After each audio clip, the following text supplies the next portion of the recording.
I never thought missing a train would end up changing my life. It wasn't some dramatic movie moment where I sprinted through the station while the doors closed in slow motion. It was much more embarrassing than that. I was buying coffee. One stupid, overpriced latte. By the time the barista finally handed it over and wished me a nice evening, I heard the announcement echo through the station. Final boarding. I looked toward platform 6. The doors were already closing. Wait, I shouted, running with my backpack bouncing against my shoulders. The conductor looked at me for half a second. Then the train pulled away. I stood there breathing hard, coffee still in my hand, watching the red taillights disappear into the darkness. Seriously? I checked the departure board. Last train of the night. Next departure. 6:18 a.m. Fantastic. I rubbed my forehead and looked around the nearly empty station. Most people had already left. The ticket office was closing. The little cafe where I'd bought my coffee had started stacking chairs. Apparently, I wasn't the only unlucky person. A guy a few feet away let out an exhausted sigh. You've got to be kidding me. I glanced over. He was about my age, maybe late 20s, tall, dark blonde hair that looked like he'd run his hand through it about 100 times that day. Black jacket, jeans, a worn duffel bag resting at his feet. He looked at the departure board, then laughed once. Not because anything was funny, more because there wasn't anything else to do. You missed it too? I asked. He turned toward me. Looks like it. There was something calm about him. Even annoyed, he didn't seem angry. Just tired. I'm Bradley, I said, mostly because standing there in silence felt awkward. He shifted his duffel bag onto one shoulder. Jeffrey. We shook hands. His grip was firm, but relaxed. You heading home? He asked. Yeah, 3-hour ride. He nodded. Same. For a second, neither of us spoke. The station grew quieter. An employee walked past carrying a trash bag. Everything's closing, she said kindly. You boys should probably figure something out. Nothing stays open here after 10 except the diner. She pointed toward the street outside. 2 blocks. Then she wished us luck and disappeared into the back office. Jeffrey watched the lights being switched off. Guess that's our only option. I laughed. Looks like it. The town was tiny, not the charming tourist kind.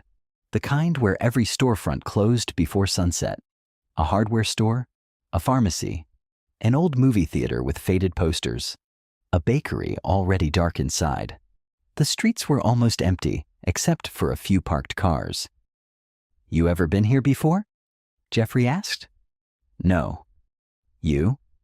He shook his head. Nope. Cold air drifted through the streets. It wasn't freezing, just enough to make me zip up my jacket. The diner was exactly where the station employee said it'd be. Bright neon sign, half-empty parking lot. A bell rang as we stepped inside. The smell of fries and coffee immediately hit me. Sit wherever you want, an older waitress called. There were only 3 other customers. We slid into a booth by the window. For a second, we both stared at the menus. Then Jeffrey smiled. I don't even know why I'm pretending to read this. You already know what you're getting? No. So? I know I'm getting breakfast. I laughed. It's 10 at night. Breakfast works at every hour. I can't argue with that. It was the first genuine smile I'd seen from him. It suited him. The waitress returned. Passing through? We missed the last train, Jeffrey admitted. She gave us the kind of sympathetic smile that suggested she'd heard that sentence many times before. Happens more often than you'd think. She poured coffee into our mugs. If you're looking for a hotel. She hesitated. There's only one. That didn't sound promising. Is it full? I asked. She winced. County Fair. Jeffrey and I looked at each other. Of course, he muttered. She nodded apologetically. Everything booked. Well, that wasn't ideal. After she walked away, Jeffrey leaned back. So, we're stranded. Apparently, he laughed quietly. You know, most people would probably panic. Were you expecting me to? No. Should I? He shrugged. I don't know. Might make the evening more entertaining. I'll save the panic for midnight. Smart. Dinner turned into conversation. Conversation somehow turned into 2 hours. We talked about work, music, travel, terrible bosses, favorite cities, the kind of random topics that usually take weeks to get through with someone. Jeffrey worked as an architectural photographer. I worked remotely as a graphic designer. Neither of us had planned to be sitting in a diner in the middle of nowhere with a complete stranger. Yet somehow, it didn't feel strange anymore. Around midnight, the waitress came over carrying the coffee pot. Hate to interrupt. She looked almost guilty. But we're closing.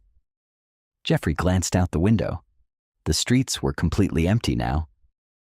So, I said quietly, where exactly do two strangers spend the night in a town with no hotel rooms? Jeffrey looked at me. I was just about to ask you the same thing. For about 30 seconds, neither of us moved. The waitress stood there holding the check while Jeffrey and I silently considered our options. So there's really nowhere to stay? I asked. She shook her head. The motel only has 12 rooms.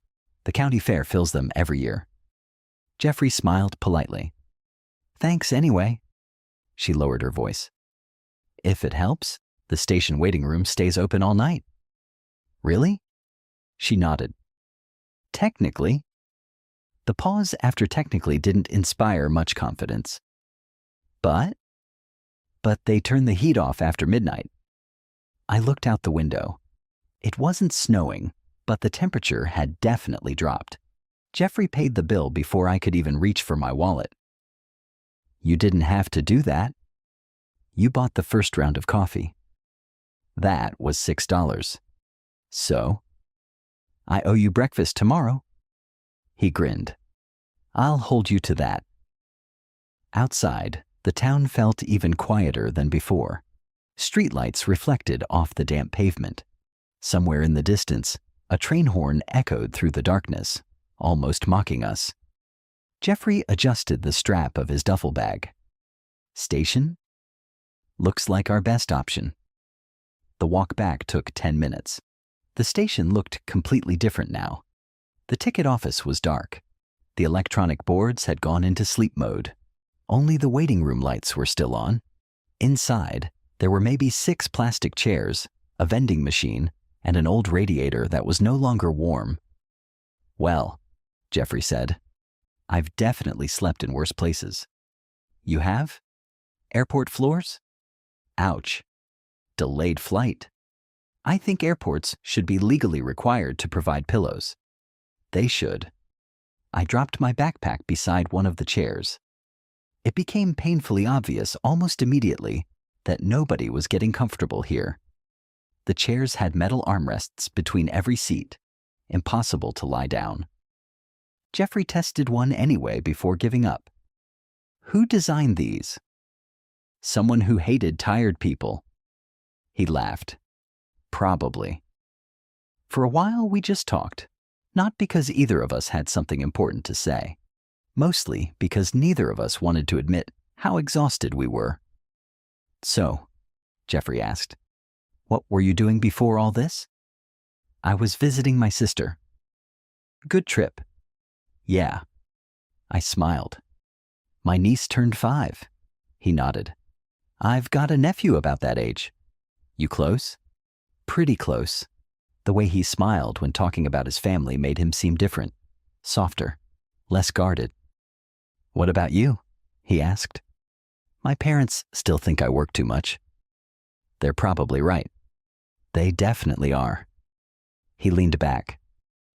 What do you actually do all day? I'm a graphic designer. So you're the reason every coffee shop logo looks minimalist. I laughed. I plead the fifth.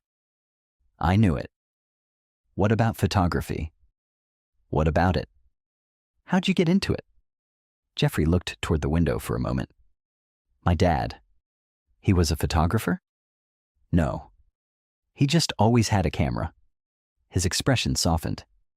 He photographed everything. Birthdays, road trips, random sunsets. I guess I picked it up from him. You still have those pictures? Thousands. I smiled. That's nice. Yeah. For a second, neither of us spoke. Then Jeffrey asked quietly, What about you? What about me? Anyone waiting for you at home? I hesitated.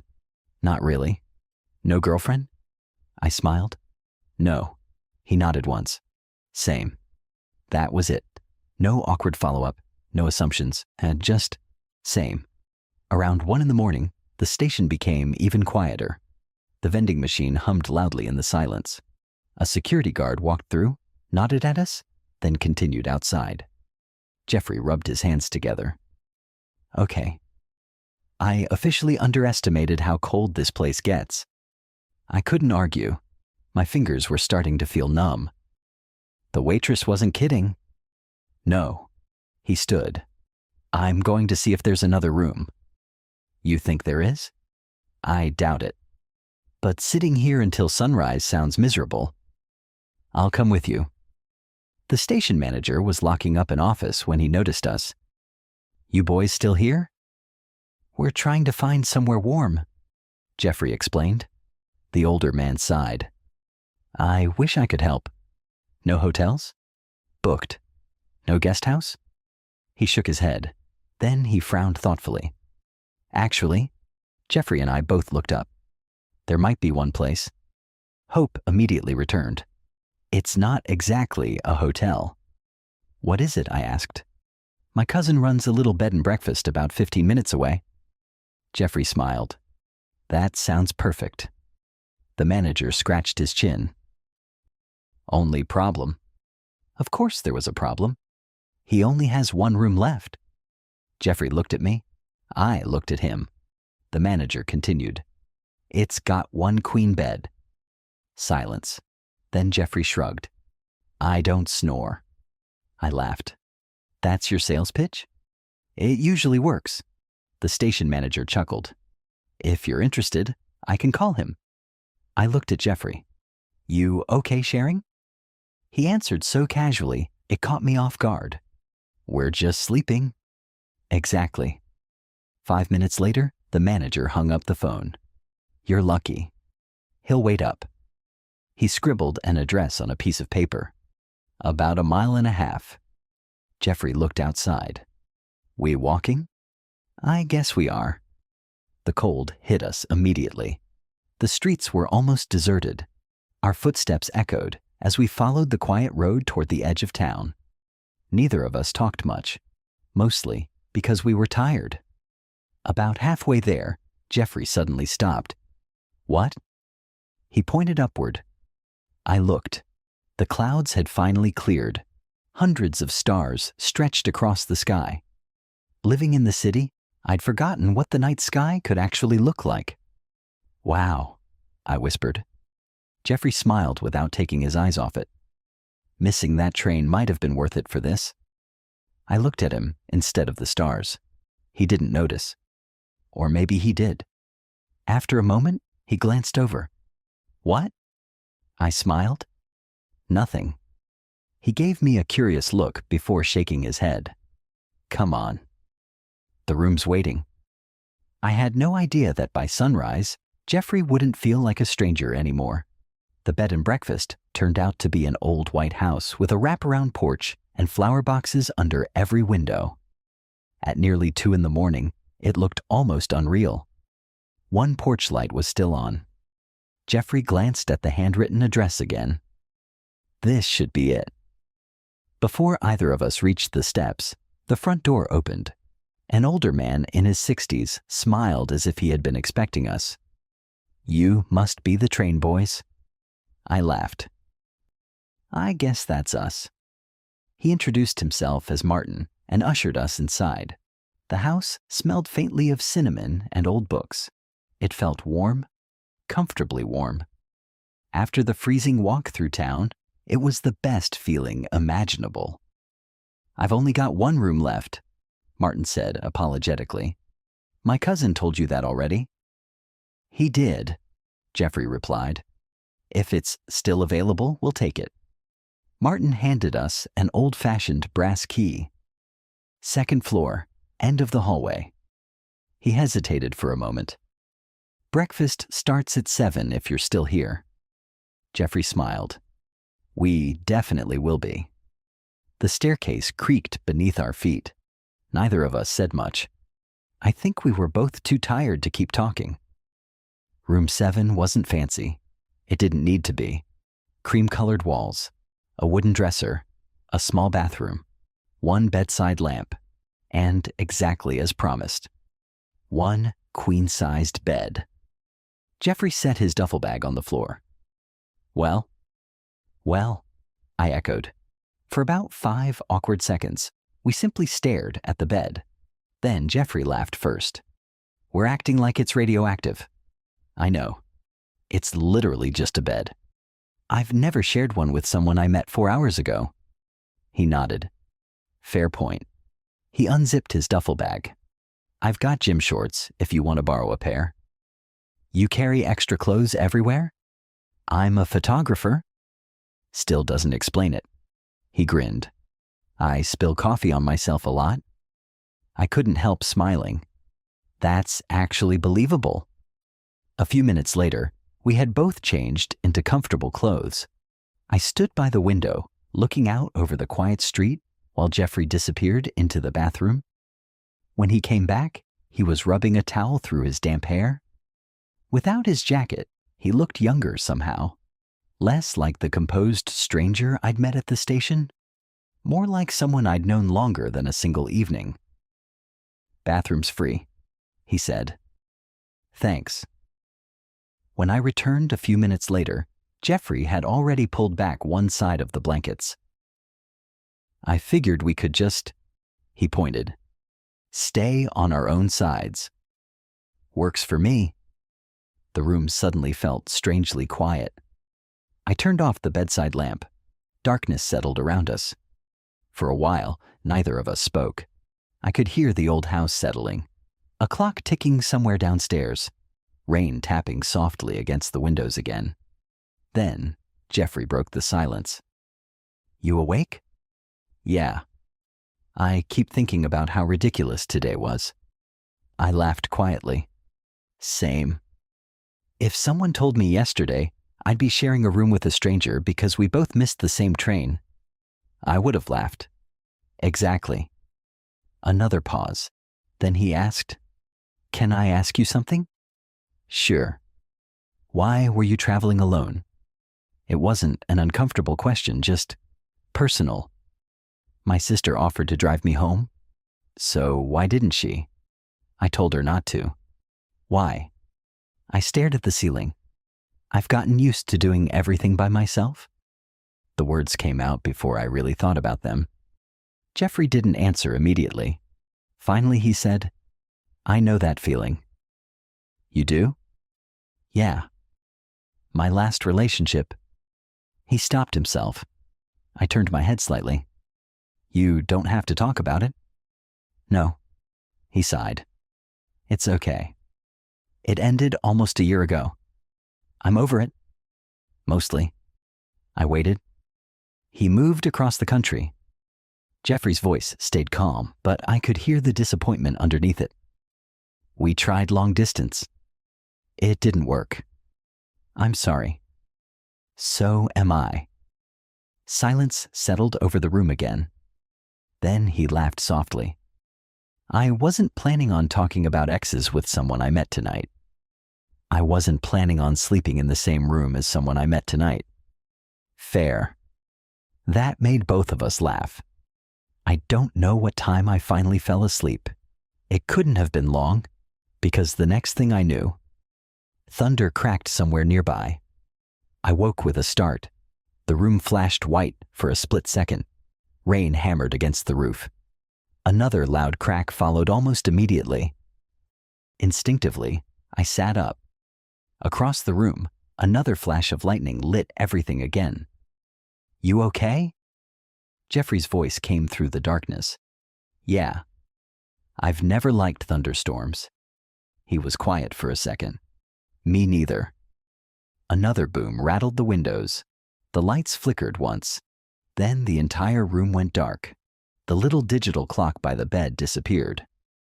"So," Jeffrey said, "I guess the power's out." Right on cue, the old house groaned as the heating system shut off. I couldn't help laughing. "Seriously?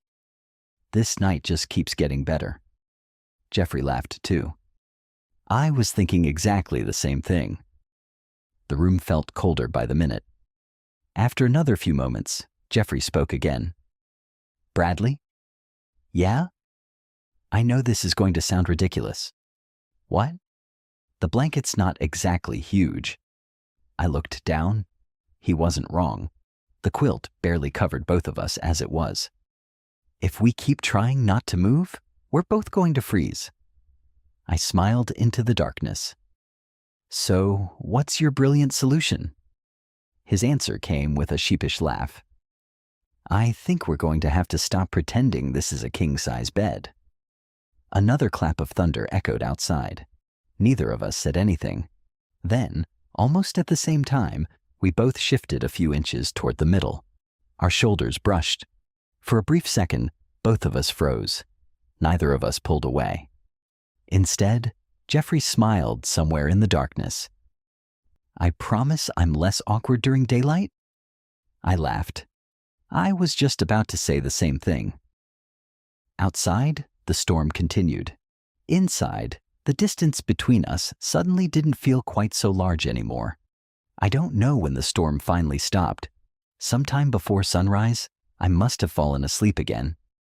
When I opened my eyes, soft morning light filtered through the curtains. For a second, I had no idea where I was. Then I felt the warmth beside me. Jeffrey. We'd both shifted sometime during the night. Not dramatically. Just enough that our shoulders were touching beneath the blanket. I stayed perfectly still.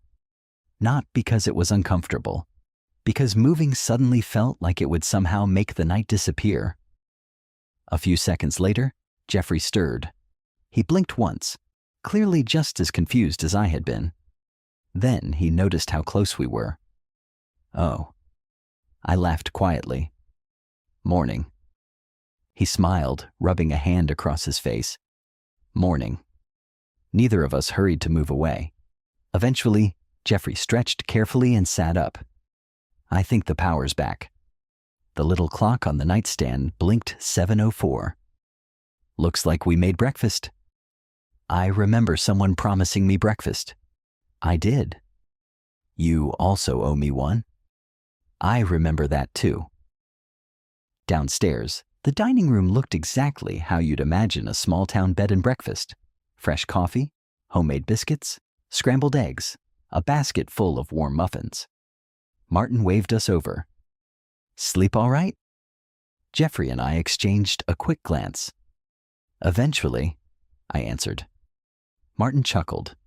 Storm kept everyone awake. There were other guests? Every room's full. That explained the voices we'd heard faintly through the walls. An older couple smiled at us from another table before returning to their newspaper. The atmosphere felt peaceful. Like time moved slower here. Martin poured us coffee. "So, where are you boys headed once the train comes?" "Back to the city," Jeffrey answered. "For work?" He nodded. I noticed the faint disappointment in his expression before he covered it with another sip of coffee. The realization hit me unexpectedly. By this afternoon, we'd probably never see each other again. After breakfast, Martin insisted on driving us back toward the station. "No point making you walk with those bags." The drive only took a few minutes. As we passed through town in daylight, Everything looked different. The bakery had opened. Kids rode bicycles down the sidewalk. The little movie theater suddenly looked charming instead of abandoned. "It's actually kind of nice here," I said. Jeffrey looked out the window. "It is." Martin smiled. "Most people never give little towns a chance." Before we got out, he handed each of us a paper bag. For the train. Inside were 2 homemade cinnamon rolls. "Thank you," I said. "You've already paid enough." He waved us off. "Nonsense." Back at the station, we still had nearly an hour before departure. Jeffrey checked the schedule. "Looks like we're early." "For once." He laughed. "There is one thing I want to do." "What?" He pointed across the street, a small bookstore. "You like books?" "I like old bookstores." "You've never been in this one?" "Exactly." I smiled. "Lead the way." The shop was tiny, wooden shelves, dusty windows, that unmistakable smell of paper and old wood. An elderly woman looked up from behind the counter. "Take your time." Jeffrey wandered toward the photography section almost immediately. I ended up browsing travel books. Every few minutes we'd hold up something ridiculous. "Bradley." I looked over. Jeffrey was holding a cookbook. 100 Ways to Cook Trout. I laughed.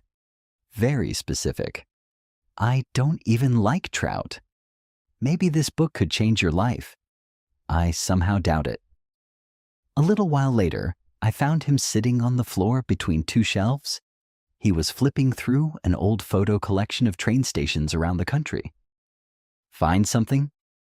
He nodded. "I love pictures that make ordinary places look important." I sat beside him. "What do you mean?" He turned the book toward me. The photo showed an empty platform at sunrise. Nothing special. Just benches, tracks, morning light. I would have walked past this without noticing anything, I admitted. Jeffrey smiled. "But now you're looking." I studied the picture again. He was right. There was something beautiful about it. Simple, quiet, real. "You see the world differently," I said. He shrugged. "I just pay attention." His answer stayed with me longer than I expected. When we left the bookstore, Jeffrey was carrying 1 book. I was carrying 2. "You made me buy these." "I absolutely did." "You owe me money." "I bought dinner." "I bought coffee." "And now you've bought books." I sighed dramatically. This friendship is becoming expensive. Jeffrey stopped walking. "Friendship?"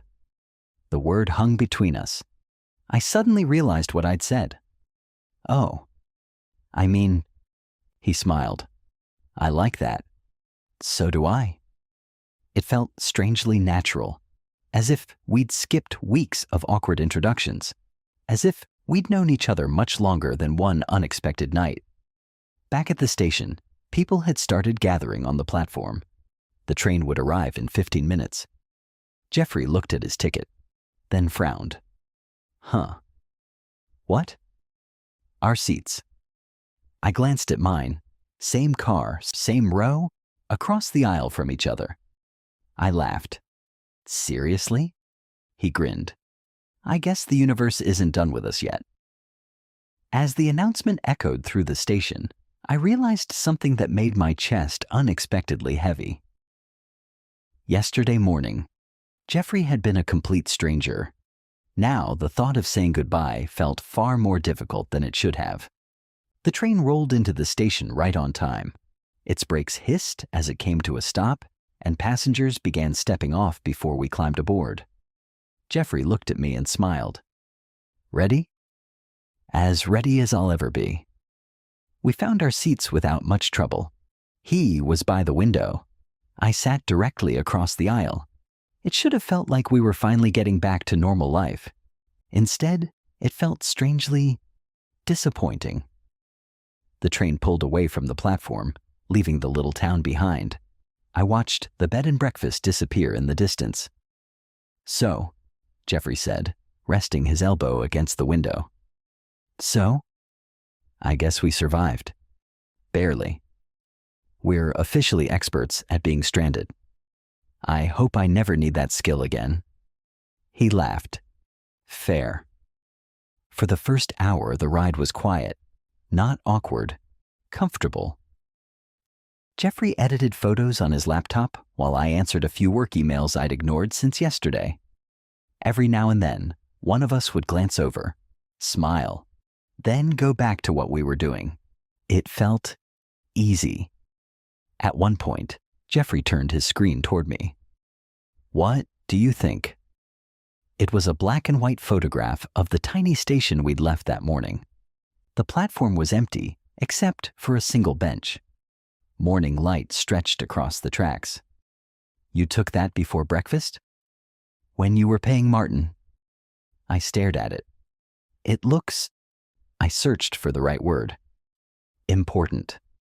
His smile widened. That's exactly what I was hoping. Around noon, the train stopped unexpectedly. At first, nobody thought much of it. 5 minutes passed, then 10. The conductor's voice came over the speakers. Ladies and gentlemen, we apologize for the delay. A signal malfunction ahead has temporarily stopped traffic. We expect to resume shortly. Jeffrey looked at me. Shortly. That could mean anything. It usually does. Another 20 minutes passed. People began stretching their legs. A little kid wandered down the aisle pretending to be a train conductor. Jeffrey stood. Coffee? I thought you'd never ask. The cafe car was surprisingly empty. We carried our drinks to a small standing table near the window. Outside, fields stretched toward distant hills. I've been thinking, Jeffrey said. That's dangerous. It usually is. I smiled. What about? He looked down into his coffee. Yesterday. Yeah? I don't usually talk to strangers. You don't? He shook his head. I'm terrible at it. I laughed. I would have never guessed. I'm serious. You seemed completely relaxed. I was pretending. That surprised me. You were? I almost didn't say anything when we missed the train. So why did you? He looked at me for a second. I don't know. Then he smiled. I'm glad I did. I felt my face warm a little. So am I. When we returned to our seats, an older woman was smiling at both of us. You two make a lovely couple. Jeffrey blinked. I nearly dropped my coffee. Oh, we're actually... I started. We just met yesterday. Her eyebrows shot up. Really? Jeffrey laughed. Longest 24 hours of my life. She chuckled. Well, whatever you are, you seem happy together. After she moved on, there was a long silence. Jeffrey finally looked over. That was unexpected. A little. Neither of us laughed this time. The comment lingered in the air longer than either of us admitted. By late afternoon, the skyline of the city finally appeared. Glass buildings, traffic, crowded platforms, normal life.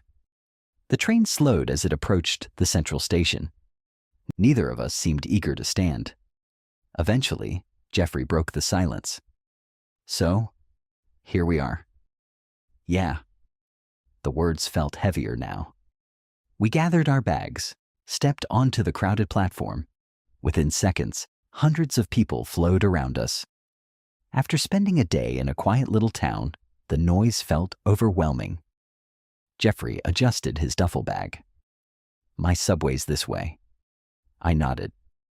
My bus is outside. For the first time since we'd met, neither of us knew what to say. Well, I began. Thanks. He smiled softly. For missing the train with me? I laughed. For making it a good story. He looked down for a moment, then back at me. I don't really want this to be the end of it. My heart skipped. You mean? He reached into his jacket pocket. Do you have your phone? I pulled it out. A second later, his contact appeared on my screen. Jeffrey. He looked almost embarrassed. I figured. Maybe we could get coffee. I raised an eyebrow. Without missing transportation this time? I'd prefer that. I think I can manage. He smiled. A real one, the kind I'd first seen in the diner. I'll text you. I'll be waiting. For one brief moment, neither of us moved. It felt like there should have been something more. A handshake? A hug? Neither seemed quite right. Finally, Jeffrey stepped forward. Come here. He gave me a quick hug. Warm. Natural. The kind that somehow lasted exactly long enough. When he stepped back, he smiled again. See you soon, Bradley. See you soon, Jeffrey. I watched him disappear into the crowd. Only after he was gone did my phone buzz. I looked down. Unknown number Jeffrey. Made it 20 feet before texting. I think that's a new personal record. I couldn't help laughing. I typed back immediately. Bradley, you still owe me another breakfast. 3 dots appeared almost instantly. Jeffrey, Saturday? I smiled all the way to the bus stop. Bradley, it's a date. The moment I hit send, I stared at the screen. I hadn't even thought about the words. Neither, apparently, had Jeffrey, because a second later, another message arrived. I was hoping you'd call it that. Saturday somehow took longer to arrive than an entire work week should. I blamed it on work, then on traffic, then on the weather. The truth was simpler. I was nervous. It had been years since I'd actually looked forward to meeting someone this much.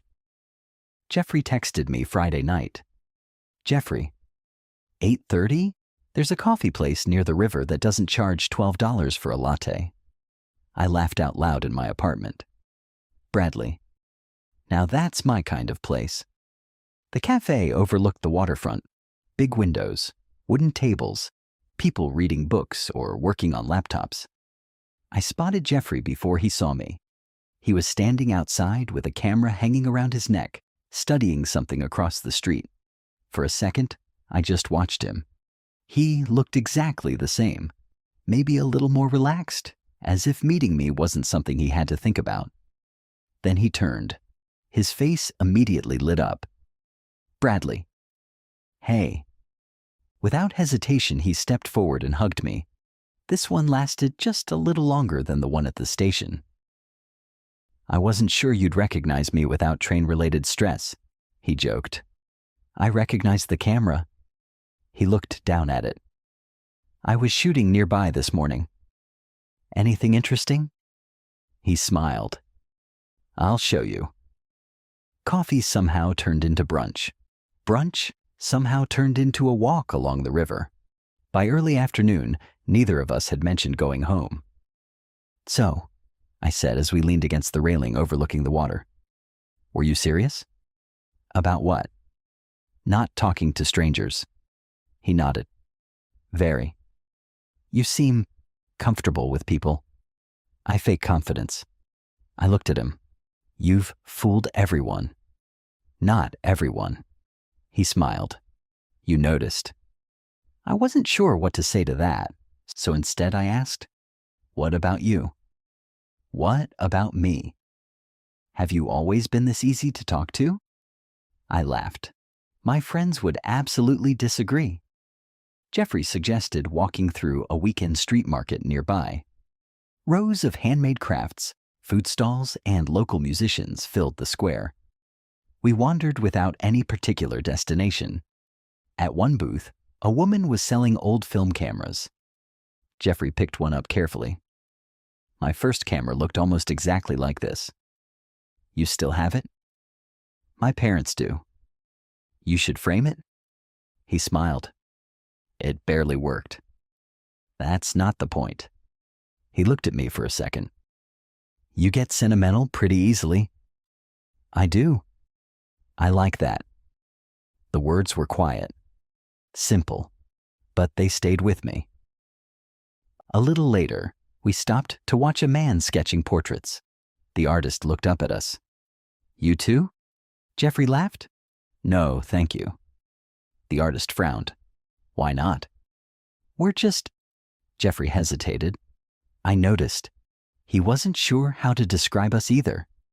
Friends? Something more? People who'd only known each other for a week? Before either of us could answer, the artist shrugged. "Suit yourselves." We walked away, smiling. Finally, I nudged Jeffrey lightly. "You froze." "I know." "What happened?" He sighed dramatically. I realized I had absolutely no idea what to call us. "And now?" He looked at me. "I'm still working on it." By evening, we'd somehow covered nearly half the city on foot. My legs were exhausted. Jeffrey pointed toward a small park overlooking the river. "Sit?" "Please." We found an empty bench. The sun had started setting, painting the buildings orange. For a while, neither of us spoke. It wasn't uncomfortable, just peaceful. Eventually, Jeffrey broke the silence. "I've been meaning to ask you something." "Shoot." "Why didn't you mention it?" "Mention what?" "On the train." I frowned. "What are you talking about?" He looked out across the water. "When that woman thought we were a couple." "Oh. I figured if you wanted to say something, you would." "I know. But," he laughed awkwardly. I also didn't exactly rush to correct her. I turned toward him. He still wasn't looking at me. I noticed. He finally met my eyes. "I'm glad you didn't seem uncomfortable." I wasn't. Silence. The city seemed strangely quiet around us. Then Jeffrey took a slow breath. "Can I be honest?" "Always." "I haven't stopped thinking about that night." "The train?" He nodded. "I know it sounds ridiculous. We only spent one day together. But," he smiled to himself, "it felt longer." It did. I kept wondering if I was imagining that. "You weren't?" His shoulders relaxed. "I've been trying to convince myself this was just one of those random travel stories people tell for years." "And?" "I don't think it is." I smiled. "I don't either." The last light of the day reflected across the river. Jeffrey rested his forearms on his knees. "You know something funny?" "What?" "I almost didn't come to the station that day." "Really?" "My meeting ended early. I thought about staying another night, but I wanted my own bed." I laughed. "So technically, if either one of us had made a different decision, we never would have met." "Exactly." We both fell quiet again. Sometimes life changed because of huge decisions. Sometimes it changed because someone stopped to buy coffee. Jeffrey looked over at me. "I'm actually glad you missed that train." I smiled. "I was hoping you'd say that." He hesitated for just a second. Then, carefully, he reached over and rested his hand lightly on mine, not grabbing it, not forcing anything. Just enough that our fingers touched. He watched my face, giving me every chance to pull away. I didn't.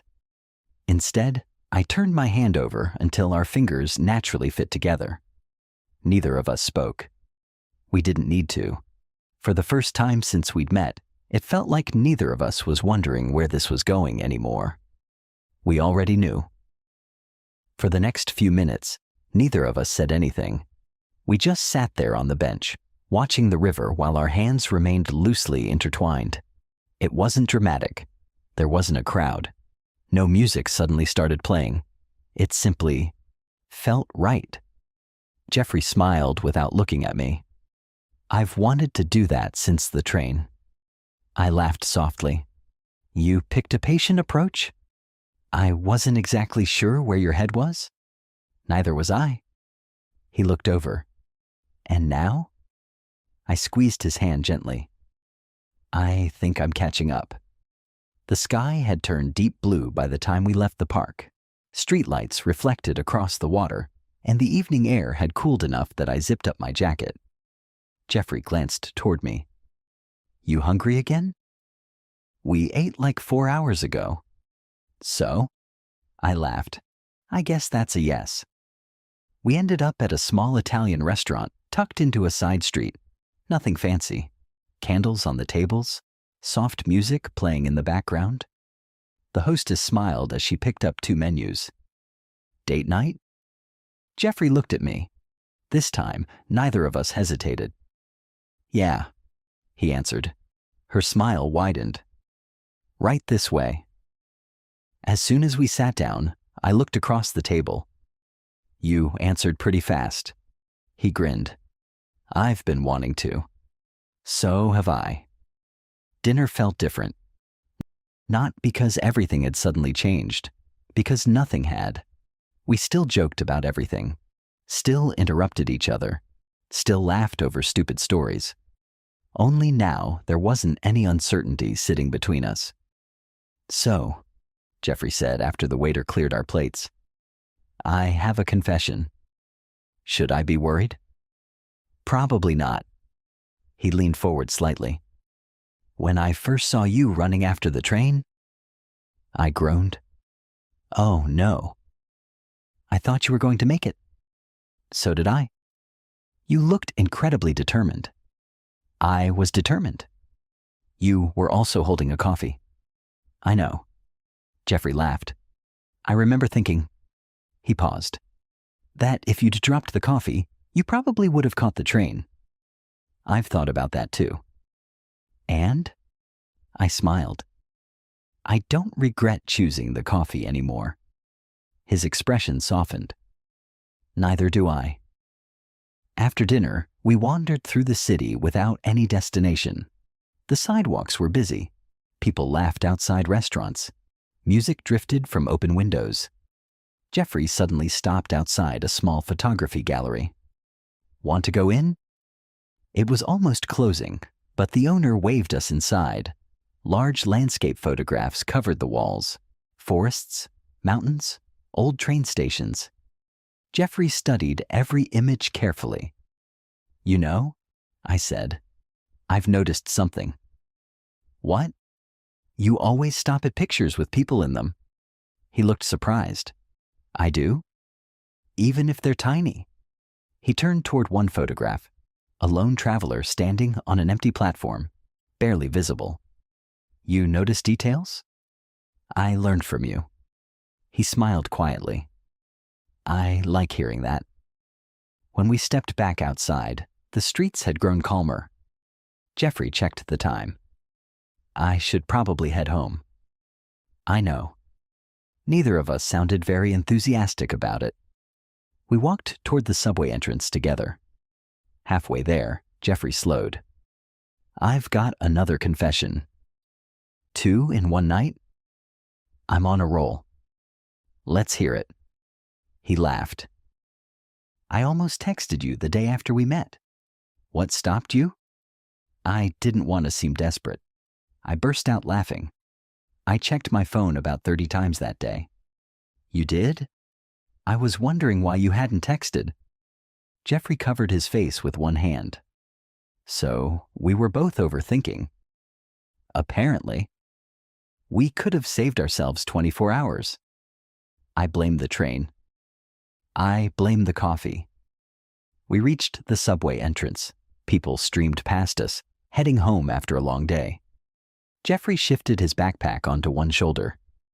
I don't really like saying goodbye anymore. You've gotten spoiled. Very. I smiled. I don't think this counts as goodbye. No? I shook my head. It sounds more like, I pretended to think. See you this week. He smiled immediately. I like that better. There was a brief pause. Then Jeffrey stepped closer. Can I kiss you? The question was so simple and so sincere that it made me smile before I answered. You didn't even have to ask. I wanted to. So, yes. He leaned in slowly, giving me every opportunity to change my mind. I didn't. Our first kiss was gentle, brief, unhurried. When we pulled apart, we were both smiling like complete idiots. Jeffrey laughed first. "I've been imagining that since somewhere around the bookstore." "The bookstore? I told you." I faked confidence. I shook my head. "You had me completely fooled." He reached for my hand one more time before letting it go. "See you this week, Bradley." "Definitely." As I watched him disappear down the subway stairs, I realized something. Missing the last train had never really been the important part. Meeting Jeffrey had been. People always ask us how we met. They expect some clever story. Maybe mutual friends, work, a dating app. Instead, I usually smile and say, "I missed a train." Nobody ever believes that's the whole story. Jeffrey always laughs beside me. "Tell them about the coffee." "It's still your fault," I reply every single time. "My fault? You distracted me. I hadn't even met you yet." "Exactly." Then everyone gets confused, and we laugh all over again. A month after that first date, Jeffrey invited me to his apartment for dinner. "I should warn you," he said over the phone. "I cook exactly 3 meals." "Only 3? "I've perfected them." "That sounds suspicious." "It should."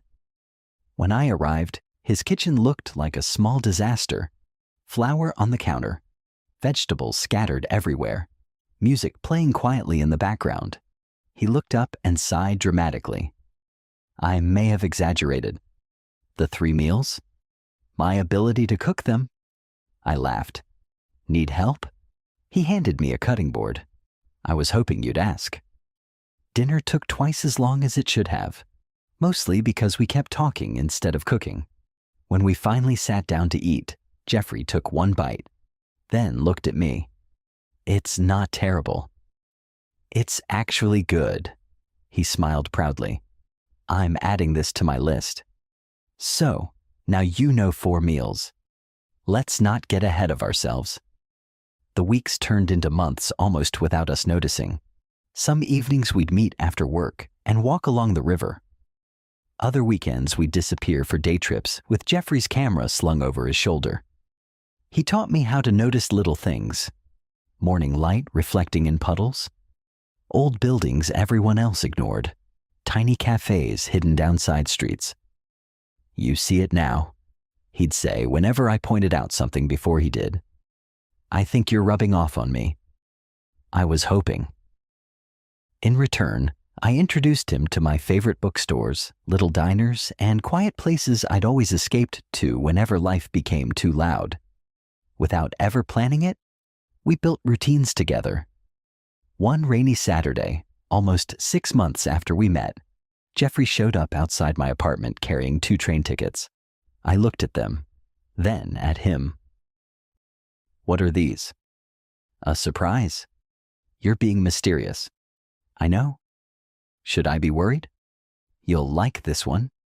An hour later, we were sitting on a train heading toward the coast. I looked over at him. "You planned this?" "For weeks." "Why?" He smiled toward the window. "Because I wanted to replace the memory." "What memory?" "The last train." I frowned. "I don't understand." He turned toward me. "The first train we shared ended because we missed it." He held up our new tickets. "I wanted one that started because we chose it." For a second, I couldn't think of anything to say. So instead, I reached over and took his hand. "I like this memory better already." We spent the day wandering along the ocean. Jeffrey photographed everything. The waves, the old pier, seagulls stealing food from unsuspecting tourists. At one point, he turned the camera toward me. "Oh, no." "Oh, yes." "I hate having my picture taken." "I know." "Then why?" "Because every trip deserves at least one picture." I sighed dramatically. "You never give up." "Not when something matters." He snapped the photo before I could protest again. Later that evening, he showed it to me. "I actually don't hate it."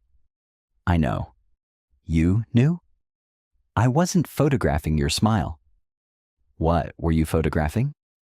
The way you looked at me before you realized I was holding the camera. My cheeks immediately warmed. You planned that. I absolutely did.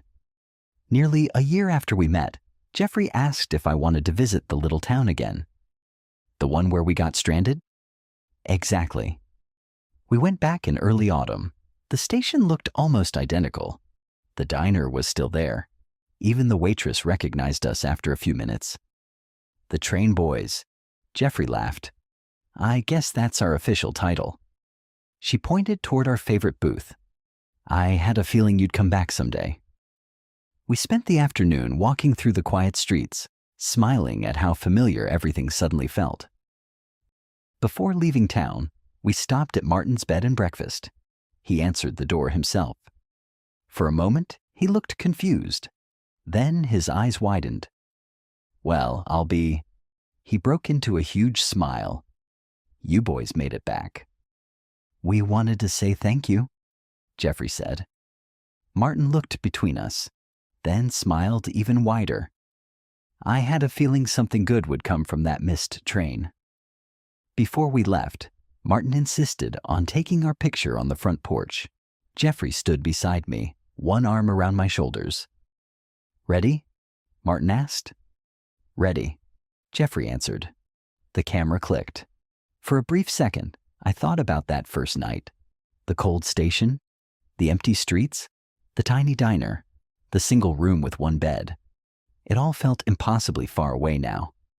As we walked back toward the station, Jeffrey slipped his hand into mine. You know, he said. What? I've been thinking. That's usually dangerous. It is. He smiled. If you hadn't stopped for coffee, we wouldn't have met. If I'd left my meeting 5 minutes earlier, we wouldn't have met. If either of us had caught that train, I finished the sentence quietly.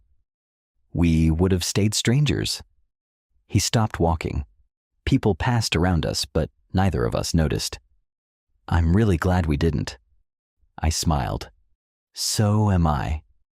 He leaned over and kissed me softly. Not because it was some dramatic ending. Not because anyone was watching. Simply because it felt like the most natural thing in the world.